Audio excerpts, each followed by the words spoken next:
Hola chicos, como prometí para el cumple de Pope, hoy 15 de abril, 58 años, hubiese cumplido mi gran guerrero. Y les prometí editar un video, pero lamentablemente, bueno, tuve muchísimo trabajo, otras cosas que hacer y no se me dio, no se me dio, pero les prometo que lo voy a hacer. Lo estoy aprendiendo y así que saldrán editados. Pero tengo cosas preparadas para editar. Ok. Estoy contenta, tengo buenas noticias. Em, Primero les voy a contar las buenas o las malas. A ver, empezamos por las malas son las de siempre, ¿no? Eh, Estos zánganos y ladrones que cada vez me voy acercando más, hay gente que me está ayudando y mucho. Entonces, lo que pasó es que me descubrieron un par de cositas. Ahora vengo a eso. Antes les tengo que decir que el Facebook de Popeye Leyenda lo siguen estos zánganos. Se atrevieron el 5 de abril a cambiar datos, qué sé yo cuánto. Pero bueno, intentan. Hasta que no la devuelvan, voy a decir las cosas como son. Y cada vez diré más y más hasta que devuelvan lo que corresponde. Entre eso es, no les va a gustar mucho, pero lamentablemente se lo pedí varias veces y se lo van a tener que dar al hijo. Los teléfonos que tienen de Pope van a Mateo, les guste o no les guste. Y ya sé que les jode mucho de que lo diga por acá, pero bueno, si no escuchan, si la montaña, como era, la montaña no va a Mahoma, Mahoma va a la montaña. Bueno, acá es Pamela va a Santiago y Felipe. Ok.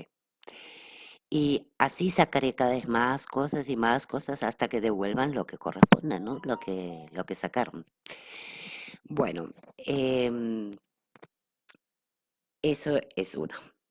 Después, la que me olvidé la última vez contándoles en el video del anterior, que muchos me preguntaron por el manuscrito y otras cosas. Bueno, habrá una denuncia en contra el Estado de Colombia, que lo hará Mateo, su hijo. Más no puedo contar por ahora, pero ya llegará el momento, se los contaré. Después, gracias a la ayuda de gente, de cierta gente en Colombia que me está ayudando, encontré el manuscrito. Así que en cuanto Mateo lo reclame, que intenté ubicarlo, pero no lo ubiqué, seguramente será él en el teléfono. En cuanto, momento, siempre improvisando como siempre yo. En cuanto hable con él, le diré que lo reclame y todo. Así que ya es una buena noticia. Vamos avanzando. Les dejé un video mm, que ya más o menos conocen, pero para que vayan viendo a Pope mientras tanto. Y su último audio del cumple, cuando cumplió 57, su último audio que dejó para su cumple.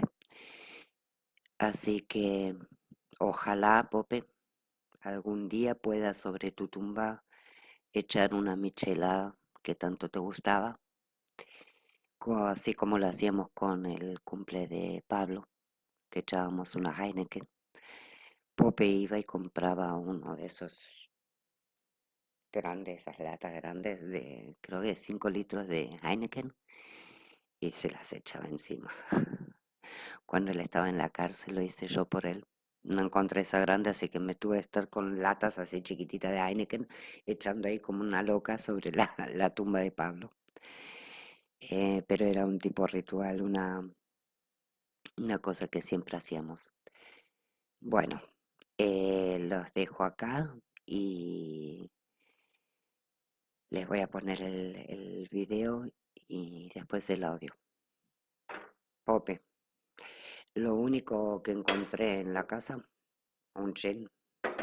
Así que, Pope, esto va por tu cumple. Feliz cumple.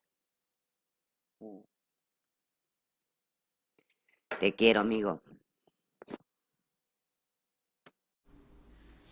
Familia de YouTube, Facebook, Twitter e Instagram, caluroso y respetuoso saludo. Vamos a hacer con Pamela, acá en nuestro nuevo canal JJFK, un especial sobre las prisiones donde estuve recluido. Vamos a empezar con la cárcel más dura, la cárcel de Valledupar, la Tramacúa. Bueno, Pope, te iba a preguntar por todas las prisiones y como me dijiste de que la peor fue Valledupar, quería que me cuentes un poquitito cómo fue, lo difícil que fue y tal. Bueno, ¿cómo llego yo a la cárcel de Valledupar? Yo estaba en la cárcel nacional Modelo. Había una guerra entre paramilitares y guerrilleros. La guerra llevaba 2 años, ya iban 300 muertos y 100 desaparecidos, era un caos total. La Policía Nacional, en una operación Tilla, se da cuenta que es una cosa seria, porque la policía tenía helicópteros y de todo, y la orden era presidencial, y era de tomar el control de la cárcel nacional Modelo. Allí sacan la guerrilla a la cancha de fútbol, lo requisan a todos y empiezan a sacar cantidades y cantidades brutales de fusiles, ametralladoras, pistolas, revólver, granadas. La guerrilla tenía dinamitada el área de sanidad para hacer un ataque a la policía, pero no fueron capaces. Vinieron los expertos de explosivos, antiexplosivos de la tal. Era un régimen nuevo. Pasamos de la permisividad de las cárceles viejas, donde teníamos licor, mujeres, visita conyugal todos los días. Había toda clase de lujos, televisores, la gente, los internos andaban con joyas, con todo. Pasamos de ahí a cero, porque los norteamericanos toman el control de las cárceles colombianas para estructurarlas y crean una nueva guardia penitenciaria, crean nuevas cárceles y vamos rumbo a Valledupar. Yo estaba en la cárcel Modelo, en Bogotá está más o menos a 2.600 metros de altura, pues es frío, es chévere. Y el avión llega a Valledupar. El solo hecho de llegar a la pista del aeropuerto de Valledupar y bajarse uno del avión, el fogonazo es brutal. Y los nuevos guardias del GRI pues, nos ordenan tirarnos al suelo. Hay un capitán de la guardia ahí muy bravo, muy jodido, nos ordena tirar al suelo el pavimento caliente. Después nos paran, veníamos esposados, bueno, no importa. Sabíamos que iba a ser duro. Ya empiezan a sudar copiosamente porque venimos del frío, el calor brutal. 50 grados de temperatura a la sombra a las 2 de la tarde. De ahí llegamos a la cárcel de Valledupar y de una a los calabozos. De ahí me encontré con muchos enemigos ahí. Y lo de siempre, que me van a matar, que me van a matar. Bueno, me meten a mí a un calabozo solo. Y en el calabozo encuentro algo que dice ahí escrito: bienvenido al infierno. Y yo saco un lapicito que traía, que lo haya logrado ocultar, porque dentro de la cárcel, cuando una cárcel es tan dura, tener un lápiz o una hoja es tener muchísimo. Y yo le escribo abajo: nada te espante, nada te turbe, todo pasa. Los otros presos que venían en el avión lo repartieron para los patios y a mí me llevaron a aislamiento, a los calabozos de la cárcel. Me dijo un guardia: hijo de puta, vas para lo peor de Valledupar, vas para los calabozos. Y yo, oye, no hay ningún problema. ¿Por qué la guardia estaba tan fuerte? Porque nosotros los internos durante muchísimos años abusamos de la guardia penitenciaria, los golpeamos, los humillamos, los amenazamos, en las calles mataban muchísimos guardias a los presos. Y los guardias tomaron el control, se creó una guardia, como les dije antes, muy bien organizada, les pagaban buenos sueldos y ya tenían sentido de pertenencia, vienen de una escuela de formación de los guardianes. La escuela se llama Enrique Lord Mutra, que era un ministro de justicia que mató a Pablo Emilio Escobar Gaviria. Los guardias se deshicieron en brutalidad, vengándose de todo lo que les hicimos. Empezaron a golpear a los presos con el bastón de mando, con un palo que ellos cargan así, aquí en la clavícula, le quebraban la clavícula. Habían guardias que cargaban puñales y apuñaleaban a los presos, y las golpizas eran brutales. Cuando pensaban en perjudicarme, en enviarme al calabozo, me hicieron un favor, porque en los patios hace un calor brutal y entre más gente más calor, y yo estaba en los calabozos. Las puertas de las celdas de los patios no tienen suficiente ventilación, en cambio las de los calabozos son puras varillas y está cerrada por varillas por encima, tienen muchísima ventilación. Y en el calabozo donde yo estaba, hacia la montaña, y allí pasan toda clase de aves. A las 7 de la mañana siempre pasaban unas bandadas de loritos, veía águilas, veía toda clase de animales que venían de la montaña, porque es un desierto en Valledupar y ahí hay una montaña esplendorosa donde baja un río muy bonito, el río Guatapurí. Le cogí el tiro al calabozo, el agua llegaba a las 5 de la mañana, tenía que estar pilas para bañarme porque mismo la quitaban y era muy bueno el agua porque era en el patiecito. Mi calabozo era así más o menos como este sofá y al frente tenía un patiecito, 3 pasos hacia allá y 3 pasos hacia acá. Yo me pasaba caminando para allá y para acá y haciendo ejercicio. No había forma de acumular agua y ya cuando se quitaban el agua, volvía el agua por la tarde. El problema del agua era muy grave en Valledupar porque la cárcel fue construida por una corrupta, una política de Valledupar, la cacica Consuelo Araujo Noguera, construyó esta cárcel más construida y se la vendió a los norteamericanos, estafó a los norteamericanos. Y la cárcel fue hecha con tanquecitos de sanitarios y común y corriente como de una casa. Y era hasta peligroso porque los presos arrancaban esos tanques muchas veces los tiraban a los guardias desde un tercer piso. Y los presos no hacían sus necesidades fisiológicas, sino que las hacían en bolsas de plástico y tiraban los excrementos por la ventana para cuidar el agua que iba subiendo lentamente durante el día para poder tomar agua del tanquecito de la taza del sanitario. La cárcel era brutal, la comida supremamente mala, pero supremamente mala y y Valledupar, como es un desierto, tiene muchísimas alimañas, zancudos, cucarachas, hormigas, toda clase de animales. Y es un clima supremamente extremo. Y estando yo dentro del calabozo, en la cárcel pues habían los genios de la cárcel, los que nunca faltan, las figuras. Estaba el diablo, enseguida en mi calabozo estaba otro preso que decía que fue enviado por Dios y el diablo era satánico y él decía que él fue enviado por Satanás y se mantenían enfrentados. El diablo amanecía unos días contento y cantaba, otros días estaba triste y se agarraba con los guardias. Cuando estaba depresivo, trataba mal a los guardias. Yo le decía, uy, diablo, no te metas con esta gente, que esta gente está loca, están golpeando a todo el mundo. Y él los trataba supremamente mal, les decía, hijo de puta, vos aquí trabajando y tu mamá en la casa repartiendo vagina, cuca. Y eso es muy feo porque es una ofensa muy brava, los guardias se venían y le pegaban golpizas brutales.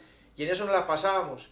Más de uno en el calabozo trató de cortarse, se cortaban las venas, otros trataban de ahorcarse de la parte alta de las rejas, colgaban la sábana y se ahorcaban. Muy dura la cárcel, más de uno se mató allí. Yo venía con un médico de la cárcel Nacional Modelo. Este médico, ¿quién es? Es un médico joven. Su padre murió y dejó una fortuna incalculable, pero se la dejó a una niña de 7 años de edad. El médico consigue unos sicarios y manda a matar a la niña. Yo vi la noticia en la cárcel Modelo, que la niña iba para el colegio, una niña de menos de 5 años. Iba con su uniformecito de colegio, iba con los libros, el sicario la mata y la niña la muestran ahí muerta en la calle. Y el sicario lo atrapan. El sicario delata al médico y el médico va a prisión y le mete una condena brutal. Y el médico, pues en la guerra de los paras y la guerrilla, era el que atendía a los heridos y de todo. Yo llego a la cárcel de Valledupar y el médico se veía fuerte. Él estaba enseguida del calabozo mío. Una noche oigo yo que otro preso grita, guardia, guardia, guardia. Me levanto yo así esquineadito, miro, y debajo de la celda del médico salía un hilillo de sangre. El médico se había cortado las venas. Inmediatamente cogieron el médico, lo llevaron al hospital y lo salvaron.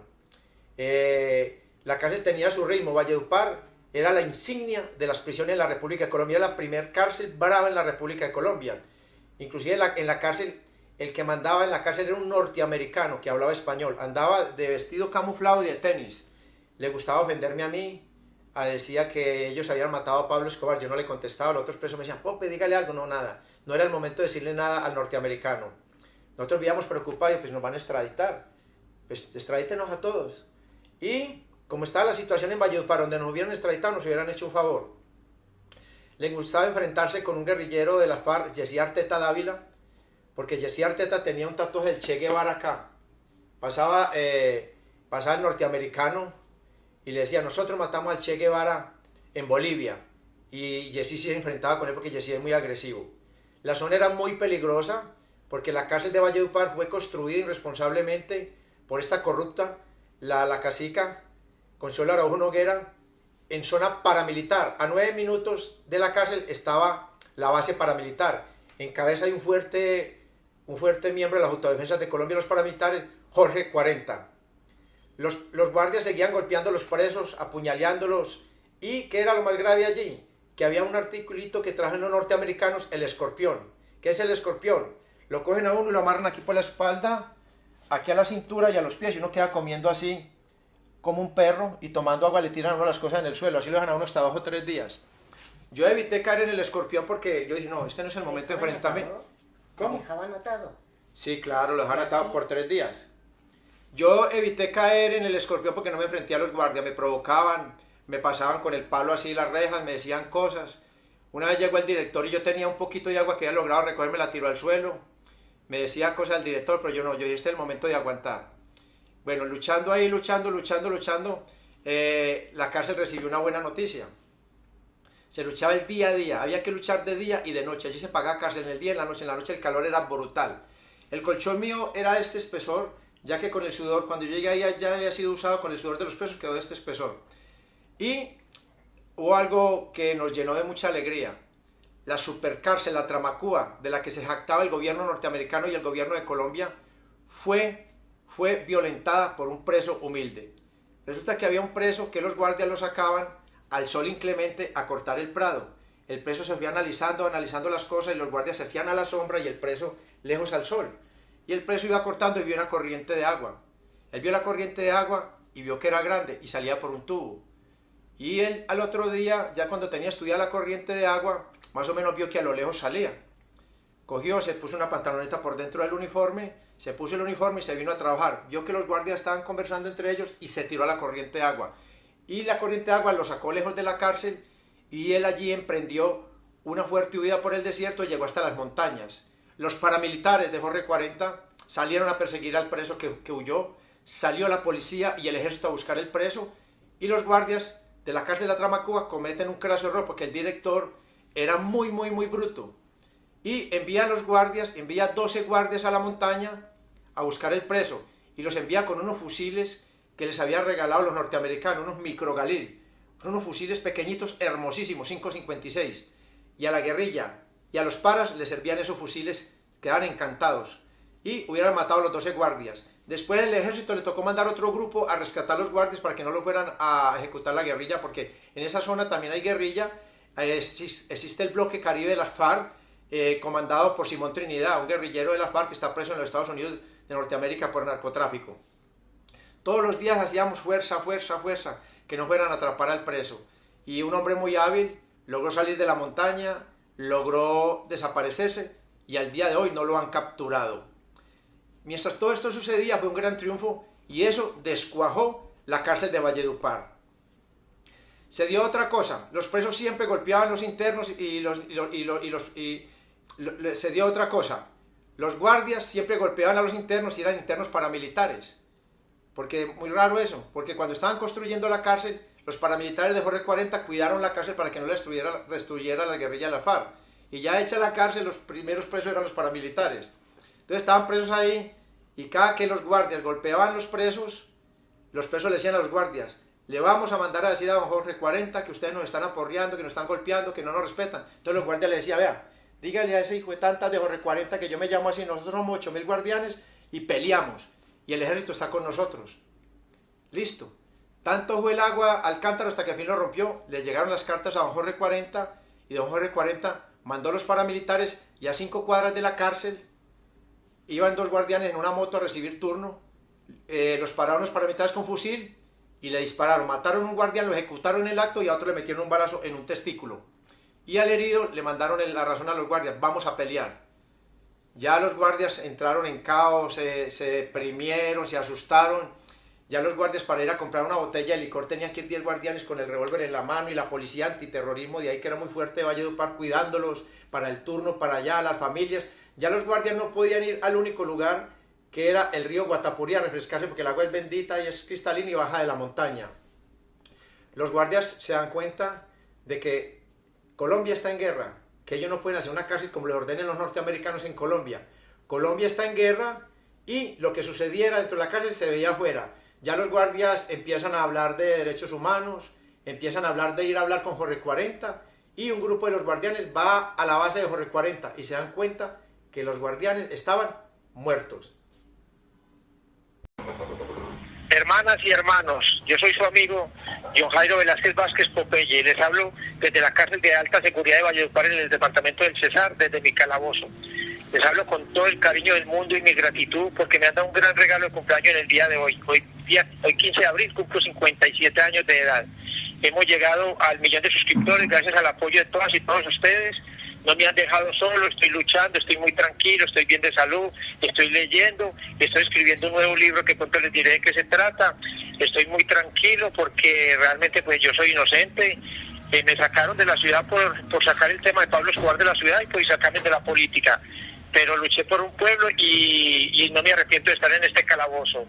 Las cosas van muy bien, los abogados están muy positivos, los jueces en la República de Colombia son totalmente independientes y los jueces fallan sobre pruebas. Y en mi caso no hay pruebas porque yo no estaba en el crimen. Estoy muy feliz por este gran regalo de cumpleaños, 1 millón de suscriptores, es mucho, mucho, mucho cariño. Me han llegado todos los comentarios de ustedes, los comentarios del 90% son muy positivos, son de esperanza, y mientras uno tenga esperanza en un lugar de estos, no tiene problema. Y uno con 1 millón de amigos, estoy supremamente feliz. Al final todo estará bien. Si ahora no está bien es porque no es el final. A veces las bendiciones vienen envueltas en desgracias. Dios me sacó pues de las calles, Dios sabrá por qué. Estoy tranquilo, estoy muy feliz, estoy muy, muy, muy contento de pertenecer a la familia, a la gran familia que pertenezco con ustedes, de YouTube. Estoy muy, muy, muy feliz, una gran familia. Dios no me ha dejado solo en este calabozo, tengo ángeles que me han apoyado muchísimo y ustedes están apoyándome con su buena energía. Dios los bendiga y pronto estaré de nuevo alimentando el canal con las historias que a ustedes les gusten, lo haré con mucho cariño y con todo el respeto de siempre. Fuerte abrazo, muchísimas, muchísimas gracias por este gran regalo de cumpleaños.